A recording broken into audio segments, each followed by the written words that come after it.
Sebuah pertanyaan yang bagus. Bagaimana kiatnya agar kita dapat istiqamah dalam beribadah, dalam beramal saleh? Perlu diketahui bahwasanya amal yang paling dicintai Allah adalah amal yang didawamkan atau dilaksanakan dengan istiqamah, meskipun sedikit. Akan tapi yang penting adalah bagaimana sarana-sarana atau kiat untuk kita dapat istiqamah dalam ibadah tersebut, dalam amal saleh. Nah, berikut ini ada beberapa hal yang insya Allah dapat membantu kita semua agar istiqamah dan terus-menerus dalam beribadah atau beramal saleh. Yang pertama adalah mengetahui pahala atau fadilah, keutamaan di balik amal saleh tersebut. Ini sangat penting, agar kita termotivasi untuk bersemangat dan teguh menjaga amalan tersebut. Satu contoh misalnya, seorang yang hendak istiqamah salat tahajud atau qiyamul lail.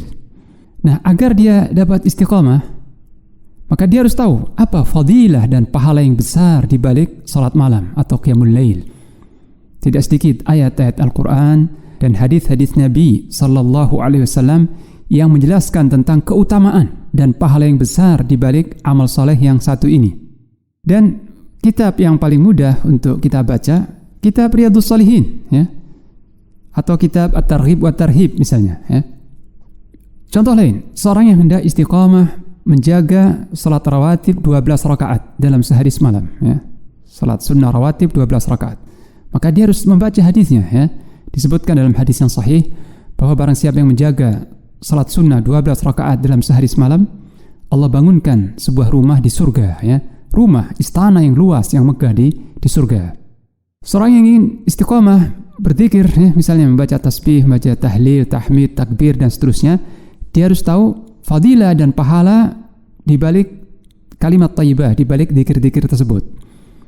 Jadi dia harus tahu fadilahnya dan berharap akan pahala tersebut. Jadi harus menguatkan raja, menguatkan pengharapan atas pahala, Jadi berharap akan pahala, ini satu motivasi. Kemudian yang kedua, saran yang kedua adalah bersikap pertengahan atau sedang dalam melaksanakan ibadah. Bersikap sedang di sini maksudnya adalah tidak memaksakan diri dengan suatu amalan yang sebenarnya kita tidak mampu untuk langgeng atau terus-menerus menjaga amalan tersebut. Tetapi juga tidak bermalas-malasan atau sedikit, bersedikit. Jadi bersikap sedang di sini artinya apa amal yang mampu kita lakukan secara istiqamah, jaga, lakukan itu. Jangan ditambah dan jangan dikurangi, ini. Misalnya tilawah Al-Quran, sangat dianjurkan seorang muslim membaca tilawah Al-Quran 1 juz setiap hari. Tapi tidak setiap orang mampu, Nah, kalau seorang memaksakan diri, dia membaca 1 juz setiap hari, bukan cuma di bulan Ramadan saja, setiap hari. Mungkin dia mampu bertahan seminggu atau 10 hari, setelah itu ditinggalkan, Nah, berarti dia nggak mampu 1 juz. Tapi kalau setengah juz setiap hari dia mampu, ya sudah, pertahankan setengah juz setiap hari, pertahankan. Jadi kita mengukur kemampuan kita dan melakukan amal yang kita mampu untuk kita langgengkan atau kita istiqomahkan. Dan hal ini sesuai dengan petunjuk Nabi sallallahu alaihi wasallam ketika beliau ditanya tentang amal apakah yang paling dicintai Allah, beliau menjawab adwamuha wa in qalla, amal yang dawam, yang terus-menerus meskipun sedikit. Yakni jika amal itu banyak dan terus-menerus, ini yang paling afdal.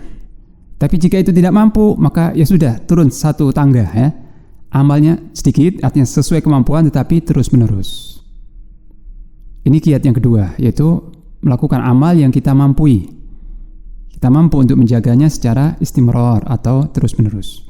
Kemudian kiat yang ketiga adalah membaca Al-Quran dengan tadabbur. Membaca Al-Quran dengan tadabbur, dengan berusaha memahami maknanya atau isinya. Kenapa demikian? Karena Al-Quran ini menuntun hati-hati orang yang bertakwa untuk bersemangat dalam ibadah, menunjuki orang-orang yang beriman, dan sarana untuk sabat, untuk teguh di atas petunjuk Nabi sallallahu alaihi wasallam. Ketika seorang muslim membaca ayat Al-Quran dan di situ terdapat anjuran, untuk berinfak misalnya, bersedekah, wa anfiqu mimma razaqnakum min qabli an ya'tiya ahadakumul maut, berinfaklah kalian dari apa yang kami rezekikan kepada kalian sebelum datang salah seorang di antara kalian kematian, fayaqula rabbi laula akhartani ila ajalin qarib, maka dia akan menyesal nanti dan berkata, ya Rabb, seandainya engkau tangguhkan usiaku supaya aku bisa bersedekah dan berbuat amal saleh.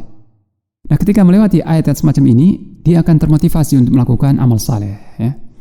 Jadi Al-Quran merupakan motivator yang kuat bagi seseorang untuk beramal saleh dan meninggalkan maksiat. Kemudian kiat yang keempat adalah sering mengingat kematian. Baik kita masih berusia muda, apalagi sudah tua, ya.